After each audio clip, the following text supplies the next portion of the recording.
Tokratno srečanje je potekalo v sodelovanju z občino Trebnje. Jaz mislim, da je Trebnje naredil kar precejšnje korake naprej, tako v razvojnem smislu, kakor pa tudi v programskem smislu. Zato je bila izbira letošnjega sodelovanja dobro premišljena.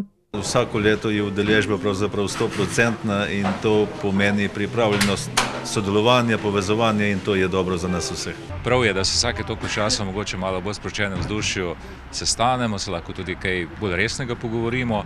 Tokrat so se o povezovanju in primerih dobrih praks iz svojih občin.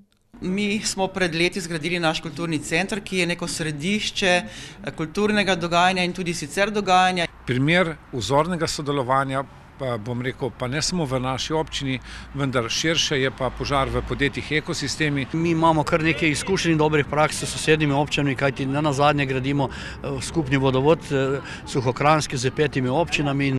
Pomembno vlogo pri povezovanju občanov pa igra tudi naša medijska hiša, česar se zavedajo tudi župani. Zaradi tega, ker je televizija vaš kanal, njihov odsev njihovega delovanja, njihovo zrcaljenje, njihovo okno v svet.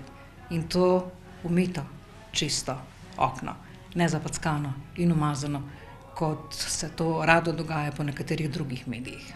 Se vsi strinjamo v vseh 3 podregijah, da moramo to televizijo ohranjati, zato ker prinaša pozitivne, dobre zgodbe. In ena takšnih pozitivnih zgodb je bilo odprtje mostu na Gorenjih Ponikvah, ki je združilo našo televizijo, župane in krajane.